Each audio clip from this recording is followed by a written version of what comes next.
Hi guys, good afternoon, and welcome back once again to the EdWord. I'm your host Eddie, and in today's video I will be doing my episode review for the latest installment of the hit horror anthology series streaming only on Hulu, Into the Dark. They dropped their most recent episode, which is themed to the upcoming holiday Mother's Day, called All That We Destroy. And before I get into my episode review, fair warning, this is going to be full of spoilers. So if you've not seen this particular episode of Into the Dark and you're behind and you want to catch up, do not keep watching or listening to this episode, as I will be discussing big spoilers. So you have been warned. Character details, plot details, and whatnot. I'm going to be covering everything. So all spoilers in this episode review. So you have been warned. Okay, spoilers starting about now.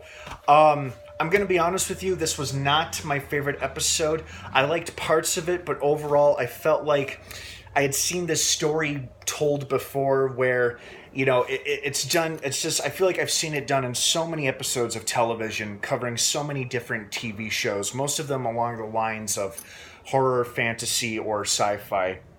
And it's always the same premise where a parent or a loved one, someone is trying to protect a loved one by covering up their crimes for them or keeping them confined within their home so they don't go out and try to hurt and murder other people. And that was the overall gist of this episode, was like this mother who loved her son dearly, perhaps went a little too far, and instead of getting him the help he so desperately needed because he was a psychopathic murderer, kept recloning and bringing back to life the same girl he kept murdering repeatedly over and over and over again, instead of getting him to like a mental health facility. But hey, when you're a geneticist and you're experimenting with life, you can do whatever you want. I feel like these characters probably should have watched Jurassic Park before they made the decisions that they did. But I feel like that film probably doesn't exist in this universe. I like the sci-fi twist to it, or not necessarily. I would say sci-fi horror. I would categorize this. Where it kind of took place in a not too distant future, where genetic work was still being worked on and really coming along, advancing. But unfortunately, like all sci-fi, man shouldn't be meddling, or woman in this case shouldn't be meddling with things they don't understand. It always comes at a terrible price, even though it's meant to further our knowledge and further the science. It always seems to come at a horrible, bloody price, which always ends in a body count. And then, of course, characters who should know better, who keep doing the wrong thing over and over again. It's it kind of reminded me of the Frankenstein story. This story where it was like the mother who loved her son and would do anything for him to keep him safe and to keep other people safe from him, was trying to protect him by confining him, and kept recreating this girl over and over again, thinking his homicidal tendencies or aggression would be decreased with every opportunity and encounter he has with this girl. But no matter what happened or what the clone of the girl said or did, he always ended up with his fingers around her neck and just murdered her brutally by banging her head to the floor.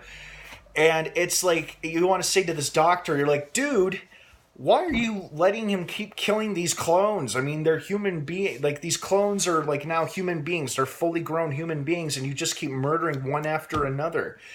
And it's like you're trying to run this genetics company while trying to keep a grip on your crazy homicidal murderous son.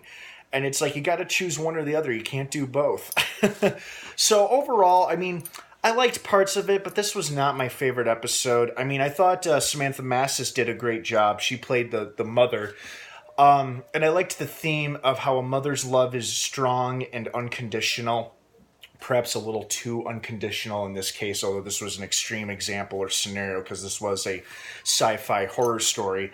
But I was pleased with the one part I did like the most, is how the girl who had been murdered so many times by the creep finally had her justice. Even though she ended up in the backseat of a cop car, she ended up killing the man who had murdered her so many times, and it was almost like a sense of like poetic justice. And you're like, oh, okay, this guy was a sick little shit and I didn't like him and he needed to die. And that was another problem with this episode, is that the number of unlikable characters outnumbered the likable characters. Like, the only likable characters were the two poor girls, Marissa, the neighbor girl, and Ashley, the one who kept getting murdered and brought back to life. You know, they were the only two who were likable, and their characters, I felt like, weren't strong enough because they focused so much on the homicidal mother and son. And I felt like if they wanted to have like a healthy balance in this episode, all four of them should have had a strong character development or a sense of being, rather than just our two leads who were, frankly, you know, I wouldn't call them anti-heroes because nothing they were doing was heroic at all. But they were definitely villains in their own light. And, you know, they were just the mother just kept making so many bad decisions. You just wanted to yell at her, yell at your TV, no, don't do that. But it is just TV after all. So, guys, what did you think of this episode of Into the Dark? Did you like it? Did you love it? Did you hate it? Were you expecting more, expecting less? I want to hear your thoughts, opinions, and your feedback down below in the comments section. Thank you so much for watching. Don't forget, brand new episodes hit the first Friday of every month on Hulu. You can stream and watch it there, along with all of the other current, previously dropped episodes as well, going all the way back to the series premiere in October, so you can rewatch them there on Hulu. Thank you so much for watching. I hope you have a wonderful rest of your weekend. And hey, because of the holiday, May the 4th be with you.